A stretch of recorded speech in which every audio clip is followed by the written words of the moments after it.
Carlos Nelson with the Kansas City Business Association, and tonight we have our newest member, Mr. Philip Brown. He has a company, MRS. Hey, Philip, tell our audience what MRS stands for. Stands for the Musician Referral Service. All right, let's talk about that. What is it that you do? Well, basically, we send musicians out to the churches. We have an epidemic going on in Kansas City and all across the nation where there's not enough gospel musicians for the churches. For real? So, yeah, it's serious. Like, they probably need 100 musicians in this area because there's that many churches that don't have musicians. All right. So we put the musician under contract, the church under contract, we pay the musician, and then we send those musicians out to the churches. All right. What level of competency do these musicians have?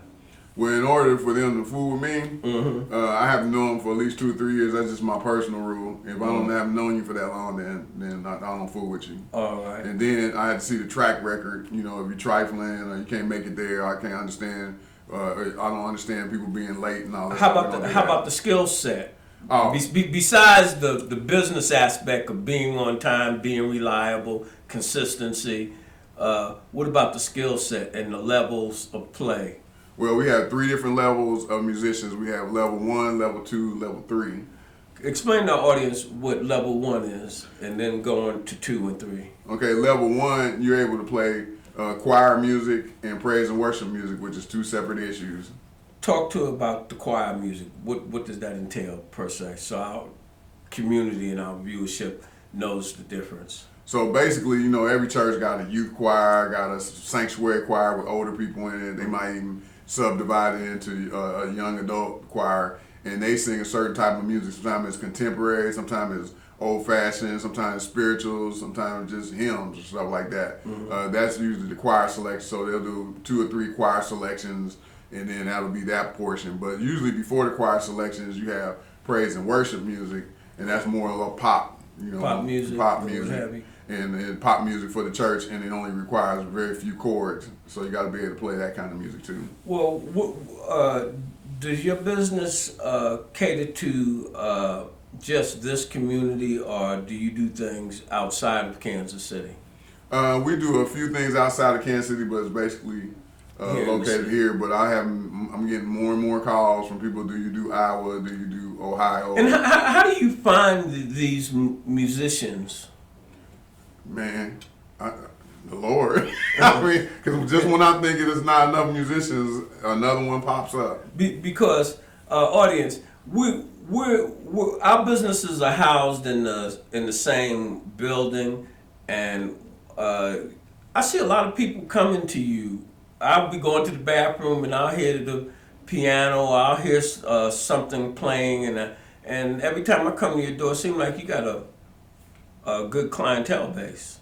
Yeah, I've been giving piano lessons for about 30 years, and basically I have a system called Play It Now, and it teaches people how to play piano instantly, like in seconds. What's that about? I see you have some equipment right here. Well, I have, first of all, I'll show you the book. It's the Play It Now system, and we have 3 books. I bought one of the books today, and basically with this system, you basically follow the labeling system on the keyboard, and you just play songs instantly. It's just press and play, just like color by numbers. This is just press and play, and you're playing songs by numbers. So, what does keyboard look like?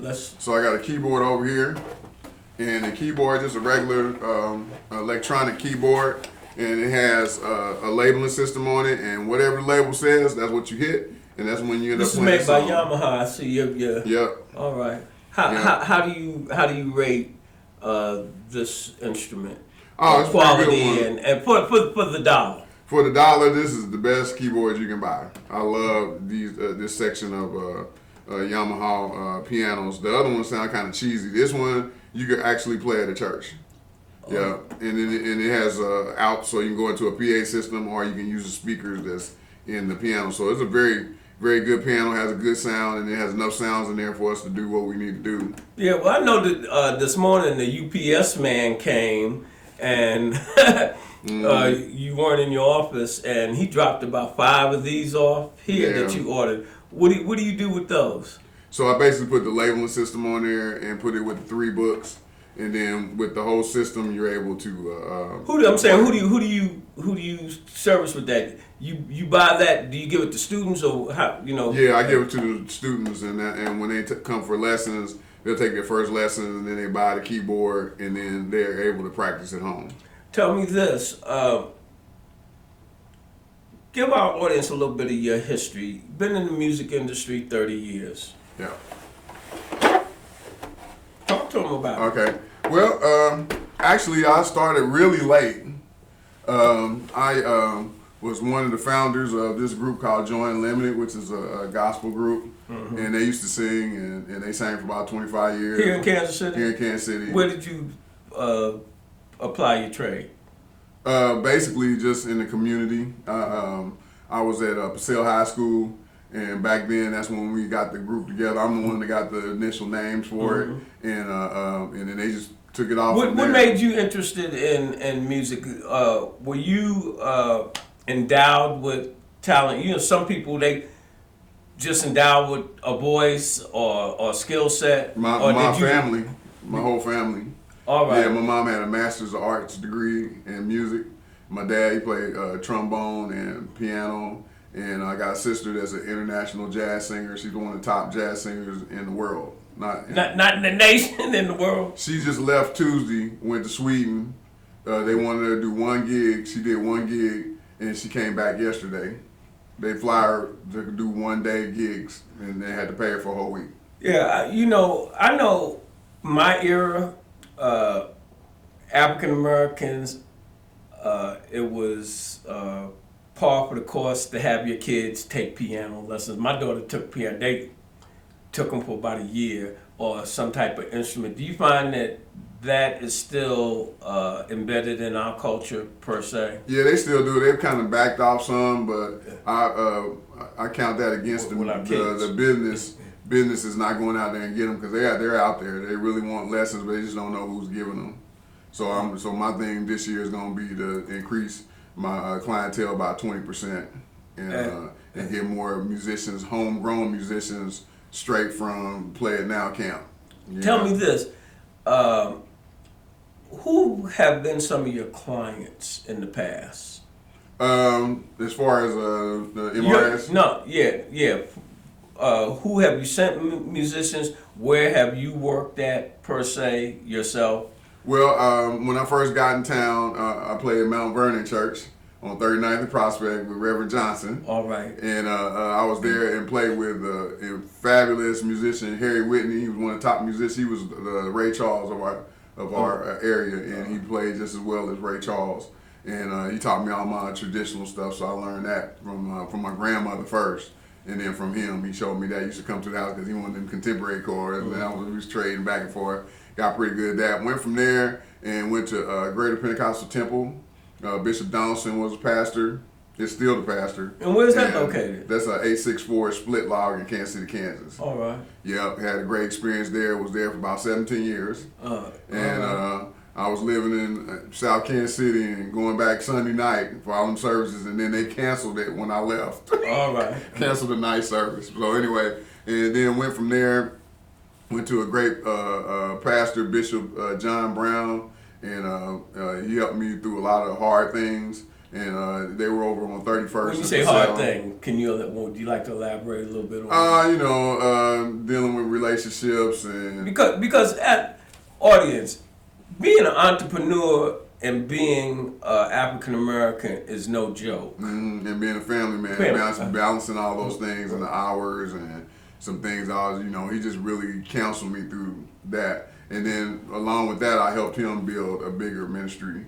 So he had basically a little small storefront church down on 31st and Purcell, and now he's up on Snide Bar, and he's over by the stadium, and he has a pretty big ministry, decent, between 3 and 5. All right. Yeah, so he's and who else have you worked with and helped develop their musical end of their ministry? I worked with Bishop Talbert at Victoria's Life Church, used to be Christ Temple. How long were you with I was Bishop? there about 13 years. All right, he has been one of my clients, and I'll give him some props on this. He came with a little bit of this when he worked with us, and That was a good thing. Who else? And then right now I'm with Bishop Thurston, Boone Tabernacle Church of God in Christ, 12th in Virginia. And what are you doing there? I'm an organist, so I play organ there, and I help develop the praise team.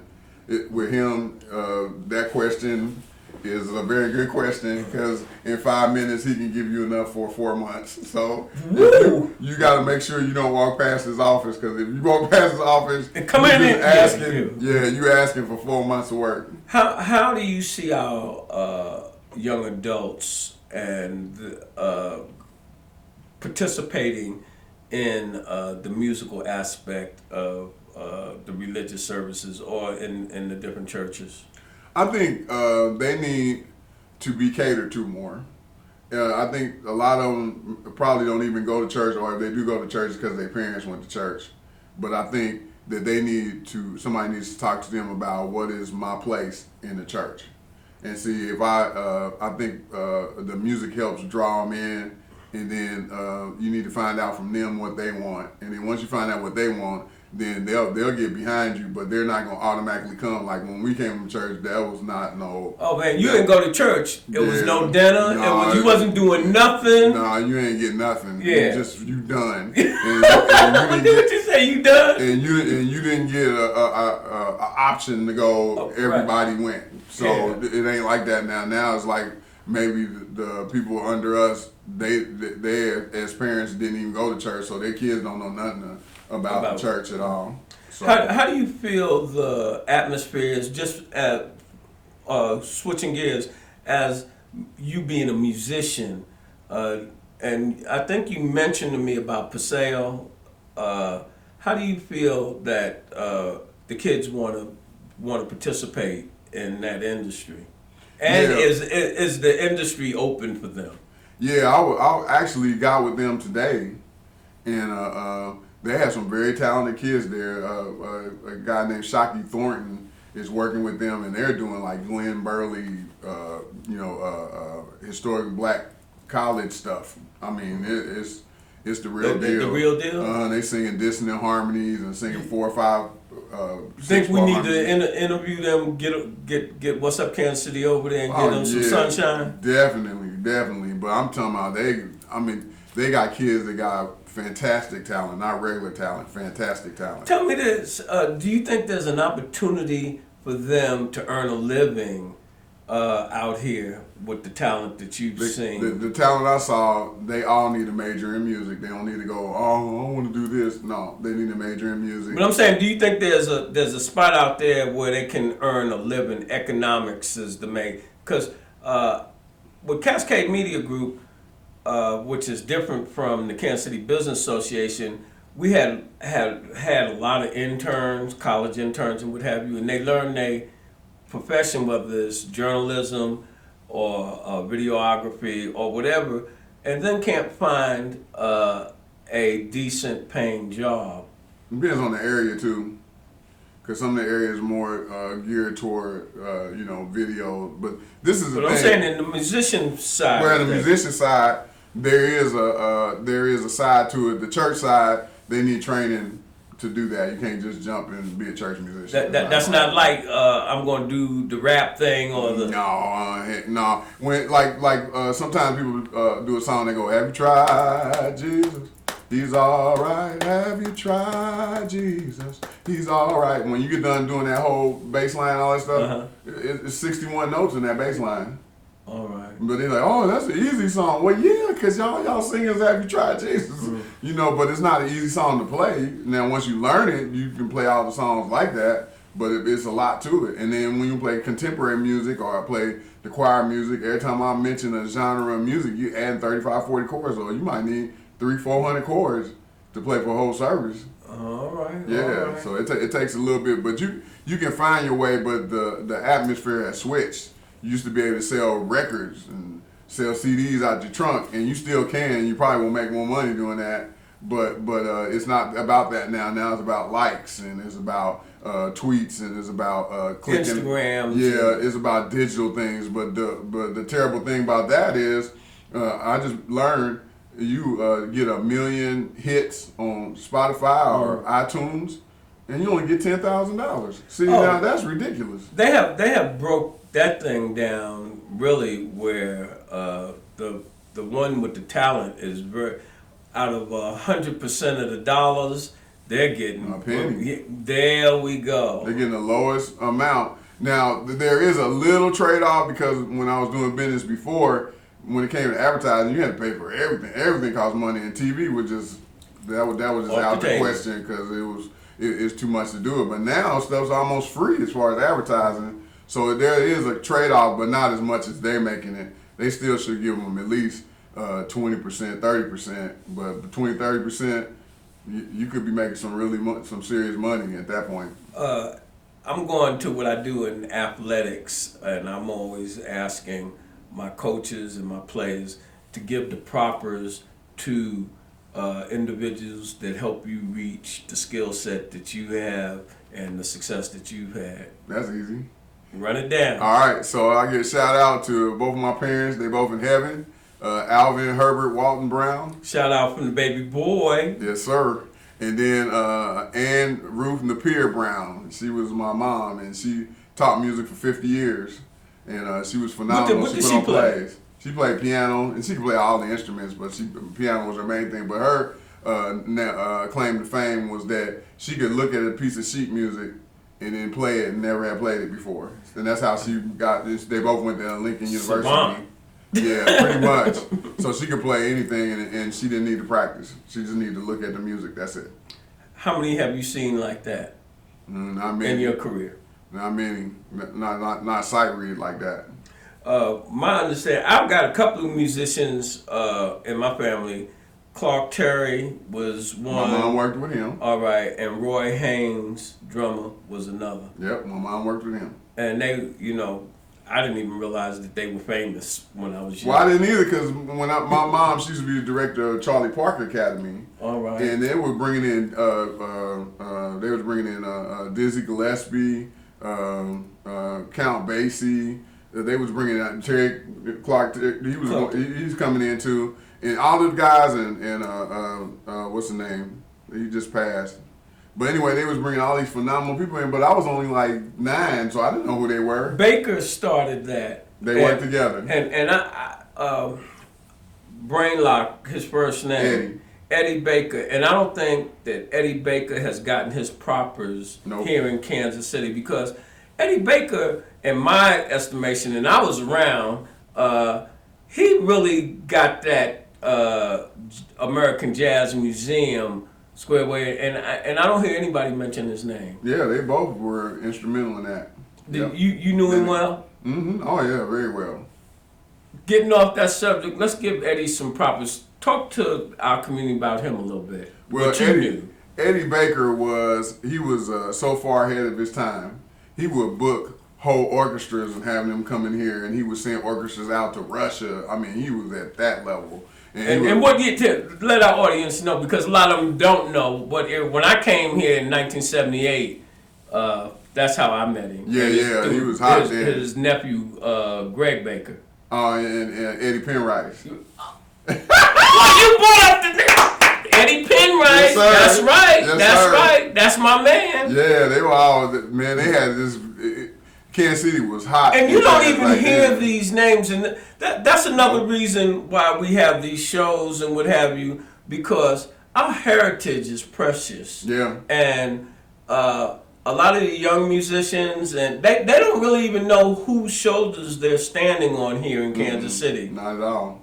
Yeah, that needs to be put out. But yeah, we had some phenomenal talent. And our musicians, we're going all over the United States playing for big artists. I got 5, 6, 7, 8, 9, 10 friends playing for major artists. Because when I came here, they had this young kid, Steve Harvey, who was supposed to be a young, and they he wound up losing his life up there at Liberty Memorial. I don't know. Did you know Steve Harvey? All right. But he was phenomenal, and I've seen a couple of phenomenal young people, but I don't know whether the atmosphere is here. There's another young kid around here. His name is Eddie something. He plays the Do you know Aaron him? Mayfield. Aaron Mayfield? That's the hottest musician around here. How old is this that? He's like 24, 25. And what does he play? Everything. Everything? Yeah, he plays everything. You know, yeah. I didn't know that they still are doing that type of stuff. Back in the day, my people, Sammy Davis and them, they played all the different instruments per se. Yeah. Do we have a couple of multifaceted? Yeah, we got a couple of them, but he's the main one. If you call up Aaron Mayfield on YouTube, it's gonna be hundreds of videos coming up. Yeah, they follow him, they study him, and they got this thing called hearandplay.com. And they study all the greatest gospel musicians in the nation, and he's one. Tell me this: do you think the musicians of today, the younger ones specifically, they're students of? As I asked the ballers, are you a student of the game? Are they students of their genre? The ones that's very serious, they are. So we have some musicians here. All they do is they have a set of chords, and they go on YouTube and learn some more chords, but they don't have to study the different styles and the things they need to do. And there's been some great musicians that couldn't read sheet music. What's that about? Reading sheet music is just one form of communication. So if you want to do band music and you got 15 pieces and they all in different keys and all that other stuff, sheet music's the way to go. That's the only way to go. If you're playing at a church that don't do what's called extensions, which means in a black church we sing "Pass me not, oh gentle Savior." All that time I was clapping, that's all music. Back in the old day, it was "Pass me not, oh gentle Savior, hear my humble cry while on the other thou." It just goes together. There's nothing in between. So all you needed was like 2 chords. But now to play that right there, what I just said, that was like 40 chords right there. How would one break into the business? What advice could you give to some younger musicians? Well, the first thing I would do is take lessons at a credible place like Play It Now and get your lessons in so you can learn what it takes. Because to me, music's only 2 things. All it is knowing what notes to play and how long to play them. If you know that, you can do anything with music. So how can someone that's interested in using your services contact you? The best way to contact me is by texting me. I love texting. Run it down. My texting is 816-304-4723. That's 816-304-4723. Have you developed your internet presence yet? I love Facebook. So I use Facebook. You can catch me on Facebook at Philip K.C. Brown at Facebook. So that's where you catch me. Excellent. Well, it was a pleasure having you on the show.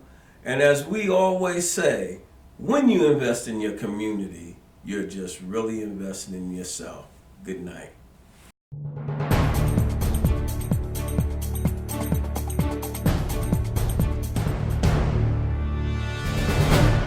Program is brought to you by the Kansas City Business Association.